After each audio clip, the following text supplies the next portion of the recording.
Welcome to Chop It Up with En Route Mobile Barbershop Company. I'm your host, Bruce, also co-owner of En Route. We want to invite you guys to some conversation and give you guys some insight about the culture and the barbershop space that we have here at En Route. We hope you enjoy, so let's go check it out. First time I got to be with the guys in that barbershop setting, just hearing them talk about life, anything. You know, it's one of the things about black barbershops is anything goes. There's no subject that isn't on the table, and it was my first really experience to that. To me, the barbershop is like one of the last spaces that you can kind of, say what you want to say. You know, as a kid, you go to a black barbershop, you're gonna hear some stuff that kids really ain't supposed to be hearing, but it is what it is. But it's definitely different, and different in a good way because it's definitely about the experience. Both you guys are entrepreneurs. Aaron, when did you know you wanted to go into business or kind of follow that entrepreneurship spirit? I think for me it probably started out watching my brother.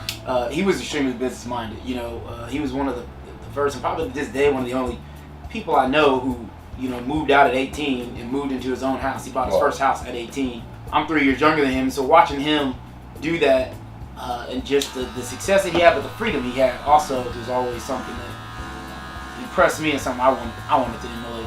Now, Corey, with you having your business, what would you say created the success for you as a black business owner? What definitely makes me successful is the fact that I enjoy what I do, and I want to make sure that every plate, that I'm sending out, that you can taste the passion, you can see the passion.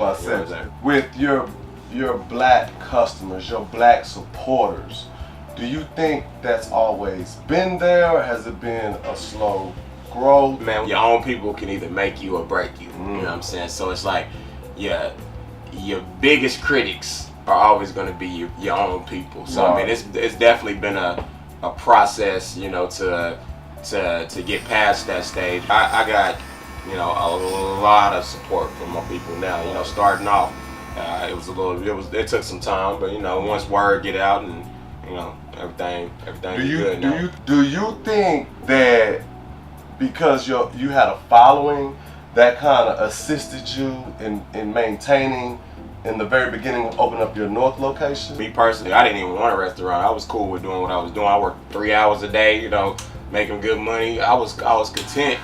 But people told us, like, man, I'm tired of chasing this truck around, you know what I'm saying? I'm trying to find where y'all gonna be at. Y'all need a primary location. So, it took us a while, and we finally was like, hey, what's stopping us? Ain't nothing really stopping us. We already got the following. Let's do it. Yeah, definitely. Aaron, you did a movie. A lot of people don't know that, man. The film is called Citizen Soldier. When I first actually started working on it, it was in early 2012, and it was under the working title Bird's Eye View, an infantry story. It centers on Oklahoma Army National Guard on a deployment that I was in 2011, 2012 in Afghanistan. And for me, it really talks about the brotherhood and camaraderie of being in the deployment. But even more so, and probably more important, it talks about what a National Guard unit goes through. There's a lot of misconceptions as far as what a National Guard unit does. In that sense, it was the purpose to bring that out. So that was my reasoning for doing the film. I think what Corey said is so important about the passion. You have to have the passion, man, because when you have passion, people will pay for it. You know what I mean? It's one thing to talk about something and to put something on Facebook, putting something about supporting military and I'm for them and this and that. It's a completely different thing when somebody's saying, hey, I'm trying to do this, but I need your financial backing to do it.